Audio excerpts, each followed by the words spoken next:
வாழ்க வையகம், வாழ்க வளமுடன். குரு வாழ்க, குருவே துணை. மகரிஷி அவர்கள் இயற்றிய வாழ்க்கை மலர்கள் என்ற புத்தகத்தில் இருந்து நாள் ஒரு நற்சிந்தனையாக ஆகஸ்ட் 6 இன்று பிறப்பின் நோக்கம் பற்றி சிந்திக்க இருக்கிறது. 6வது அறிவை கொண்ட இந்த மனிதன் வாழ்வின் நோக்கம் அறிவு முழுமை பெற வேண்டும், இயற்கையின் முழுமையை உணர வேண்டும். எந்த சக்தியிலிருந்து நாம் தோன்றி வந்து இயங்கிக் கொண்டிருக்கிறோமோ அந்த அடிப்படையை உணர்ந்து அதோடு லயமாகி இணைந்து கொள்ள வேண்டும் என்பதேயாகும். இதுதான் பிறப்பினுடைய நோக்கம். சுருங்கச் சொன்னால், இயற்கையானது பல படித்தளமான பரிணாம இயக்கத்திலே தோற்றங்களாகி ஓரறிவு முதற்கொண்டு 6 அறிவு வரையிலே வந்து மனிதனாகி தன்னுடைய மதிப்பையும் தன்னுடைய தகைமையையும் தன்னுடைய அழகையும் ரசிக்கவும் உணரவும் அந்த இயற்கையே எடுத்துக்கொண்ட ஒரு உன்னதமான வடிவம் தான் இந்த மனிதன் அப்படின்னு சொல்லிட்டு மகரிஷி அவர்கள் சொல்றாங்க. பழக்கத்தின் வழியே நாம் சிக்கி தேவை, பழக்கம், சூழ்நிலையினுடைய கட்டாயம், இந்த 3 உந்தப்பட்டு செயல் செய்து கொண்டிருக்கிறோம். இவற்றிலிருந்து விளக்கம் பெற்று விளக்கத்தின் வழியே நாம் வாழ்க்கையை மாற்றி அமைக்க வேண்டுமானால் உடனடியாக விளக்கம் வராது. பழக்கத்தில் இருந்து உடனடியாக மாறிவிடவும் முடியாது. முறையான பயிற்சி வேண்டும். விளக்கத்திலேயும் பயிற்சி வேண்டும். அப்படி விளங்கிக் கொண்ட பிறகு நாம் எங்கே இருக்கிறோம், எங்கே போக வேண்டும், அதிலுள்ள வேறுபாடு, தூரம் என்ன என்பதை கண்டு படிப்படியாக தன்னை மாற்றி உயர்த்தி அந்த இடத்தை அடைய வேண்டும். அத்தகைய திருப்பம் எதுவோ அதுதான் பக்தி மார்க்கம், ஞான மார்க்கம் என்னும் ஆன்மீக வாழ்வு ஆகும்னுட்டு அருள் தந்தை அவர்கள் சொல்றாங்க. இப்போ பரிணாம வளர்ச்சியில உச்சக்கட்ட நிலையில இருக்கக்கூடியவர் யாருன்னு பாத்தீங்கன்னா மனிதன் தான், இல்லையா?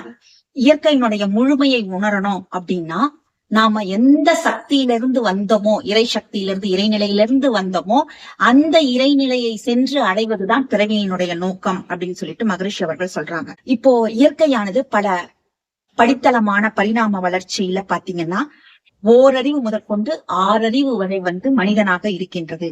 அது ஏன் மனிதனா வந்துச்சு? ஏன் இயற்கை அப்படியே இருந்திருக்கலாமே, இறைநிலை அப்படியே இருந்திருக்கலாமே அப்படின்னா அது தன்னுடைய அழகை ரசிக்கவும் உணரவும் அந்த இயற்கையே எடுத்துக்கொண்ட ஒரு உன்னதமான வடிவம் தான் மனித பிறப்பு அப்படின்னு சொல்லிட்டு சொல்றாரு.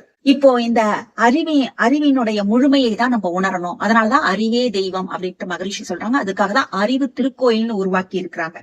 ஆனா நம்ம என்ன பண்றோம்னா, மனிதன் இந்த பழக்கத்தையே நம்ம என்ன பண்ணிட்டோம்னா வழக்கமாக்கி கொண்டோம். அதனாலதான் அது பழக்க வழக்கம்னு சொல்றோம்.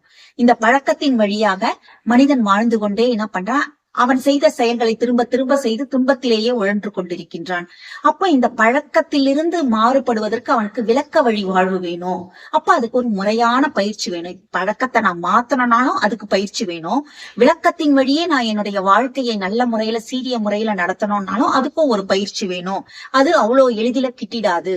அதுக்கு நம்ம மகரிஷி சொல்லக்கூடிய அந்த வார்த்தை ரொம்ப அழகான வார்த்தை, அயரா விழிப்பு நிலை அப்படின்னு சொல்லிட்டு சொல்லுவாங்க. அப்ப அந்த அயரா விழிப்பு நிலையில இருந்தாதான் நம்ம பழக்கத்திலிருந்து விடுபட்டு விளக்கத்தின் வழி வாழ முடியும் நம்ம அப்படின்னு சொல்லிட்டு சொல்றாங்க.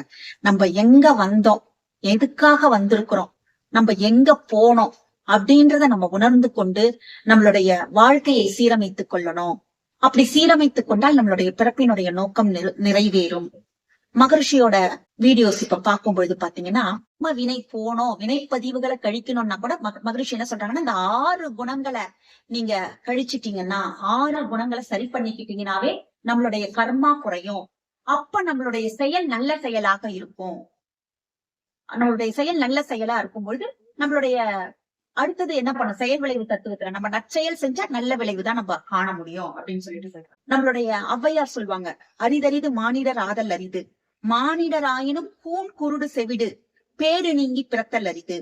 பேடு நீங்கி பிறந்த காலையும் ஞானமும் கல்வியும் நயத்தல் அரிது. ஞானமும் கல்வியும் நயந்த காலையும் தானமும் தவமும் தான் அரிது.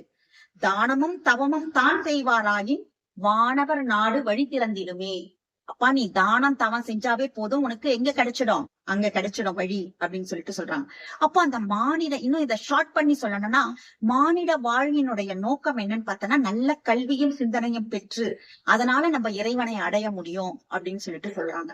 இப்ப பாத்தீங்கன்னா, நம்ம மகரிஷி அவர்கள் சொல்ற மாதிரி நம்மளே சீர்தூக்கி கொண்டு வந்தாலும் கூடிய நம்மளுடைய வாழ்க்கையில நம்ம எப்படி இருக்கிறோம்னா நண்டு மாதிரி இருக்கிறோம். நண்டு பாத்தீங்கன்னா, ஒரு 10 நண்டை தூக்கி ஒரு குடத்துக்குள்ள போட்டீங்கன்னா, ஒரு நண்டு மேல ஏறி வருதுன்னா இன்னொரு நண்டு காலை பிடிச்சிடும். இன்னொன்னு மேல ஏறி வந்துச்சுன்னா இன்னொன்னு அதை புடிச்சு இழுக்கும். அப்போ ஒரு நண்டும் மேல வராதபடி அந்த நண்டுக்குள்ளவே என்ன பண்ணோம், ஒண்ணுத்துக்கு ஒண்ணு இழுத்து இழுத்து விட்டுரும். அது மாதிரிதான் நம்ம வாழ்க்கையில நம்ம இருக்கிறோம். நம்மளுடைய குடும்பத்துல மகரிஷி சொல்றாங்க குடும்ப அமைதின்னு சொல்லிட்டு சொல்றாங்க. ஆனா பாத்தீங்கன்னா சில சமயம் நம்மளுடைய குடும்பத்திலேயே பாத்தீங்கன்னா நம்மள மேல ஏற விடாம நமக்கு அங்கேயே நம்மளுக்கு செக் போஸ்ட் இருக்கும். அதை தாண்டிதான் நம்ம வரணும். அங்கேயே சில தடைகள் இருக்கும். அது மேபி என்ன சொல்றது, நம்மளுடைய இயற்கையில நம்ம அவங்க குடும்ப உறவினர்கள் உறுப்பினர்களாக நம்ம கூட உறவுல வந்திருக்காங்க. அவங்களே பாத்தீங்கன்னா நம்ம முன்னேறுவதற்கு கூட இருப்பாங்க. அப்ப அதுக்கு மகரிஷி சொல்லக்கூடியது வாழ்த்து. அப்ப அந்த மாதிரி அந்த தடையை நீக்கி நம்ம வரணும். அந்த நண்டு போல இல்லாம நம்ம என்ன பண்ணணும், உயர் நிலையை அடையணும் அப்படின்னா நம்மளுக்கு என்ன பண்ணணும், பழக்கத்திலிருந்து இருந்து விடுபட்டு விளக்கத்தின் வழி வாழ வேண்டும். இந்த பிறப்பினுடைய நோக்கத்தை நாம் அறிய வேண்டும். அதுதான் ஒரு சித்தர் சொல்வாரு, கடைவிரித்தேன் கொள்வார் இல்லை கட்டிவிட்டோம் அப்படின்னு சொல்லிட்டு சொல்வாரு. பல பிறப்பு எடுத்தேன் பலருக்கும் உழைத்து ஏழை யானைன்னுட்டு சொல்லுவாங்க. அப்ப நான் பல பிறவி எடுத்தேன், நான் ஏன் வந்தேன்னு தெரியல, எல்லாருக்கும் வேலை செஞ்சுட்டு நான் போயிடுறேன். பட் நான் வந்த நோக்கத்தை நான் உணரல அப்படின்னு சொல்லிட்டு சொல்றாங்க. அப்ப நான் எதுக்கு வந்தேன் அப்படின்னு சொல்லிட்டு நம்ம உணர்ந்து கொள்ள வேண்டும். தெரிந்தோ தெரியாமலோ நம்ம மானிட பிறப்பு எடுத்திருக்கிறோம். அதுவே அரிது அரிதுன்னுட்டு அவையார் அப்பவே சொல்லிட்டாங்க. அப்போ அந்த உயர்ந்த மானிட பிறப்பு எனக்கு கிடைச்சிருக்கு.